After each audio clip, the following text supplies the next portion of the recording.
Friends, good evening అందరికీ. ఈరోజు speciality వచ్చేసి నేతాజీ సుభాష్ చంద్రబోస్ బర్త్డే అనమాట. నేతాజీ సుభాష్ చంద్రబోస్ తెలిసిందే, కమాండర్ ఆఫ్ అప్పట్లో ఇండిపెండెన్స్ రాకముందు కమాండర్ చీఫ్ అనమాట ఆయన.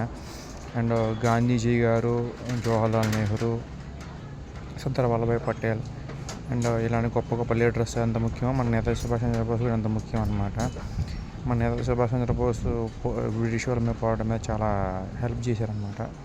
సో ఆయన బర్త్డే రోజు, తర్వాత ఆయన డెత్ డే అసలు అదృశ్యం అయిపోయింది, అసలు ఏమైందో కూడా తెలియదు. సో దీనివల్ల ఏంటంటే మ్యాటర్, మామూలు నేతాజీ సుభాష్ చంద్రబోస్ ఎంత పవర్ఫుల్ మాకు అర్థమవుతుంది. ఇంగ్లీష్ వాళ్ళు కూడా వాళ్ళు వెళ్ళిపోయేటప్పుడు 1947 టైంలో, ఆగస్ట్ ఆ టైంలో సుభాష్ చంద్రబోస్ మాకు అప్పచెప్తేనే మేము వెళ్ళిపోతామని చెప్పారనమాట. సో అంత పవర్ఫుల్ అన్నమాట సుభాష్ చంద్రబోస్. సో ఈరోజు ఆయన బర్త్డే. సో జోహార్ సార్, అమర్ రహే. మామూలుగా ఈ వాటికి ఆయన చనిపోయి ఉంటారు. మామూలుగా అప్పట్లో సస్పీషియస్ డెత్ అనమాట ఆయన చెప్పాలంటే. ఇట్లా చాలామంది ఉన్న suspect deaths, example Lal Bahadur Shastri గారిది కానీ, ఇట్లా నేతాజీ సుభాష్ చంద్రబోస్ కానీ, ఇట్లా చాలామంది ఉన్నారనమాట. సో ఇంత ఫ్రీడమ్ ఫైటర్స్ అంత కష్టపడి మనకి ఫ్రీడమ్ తెస్తే మనం చేస్తుంది ఏంటో మనం ఒకసారి ఆలోచించుకోవాలి.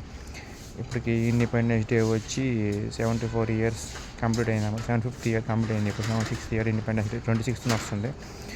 సో ఇక్కడి నుంచి అయినా కొంచెం ఇండియన్స్ లా బతుకుతారని చెప్పి ఆశిస్తున్నాను. Thank you so much.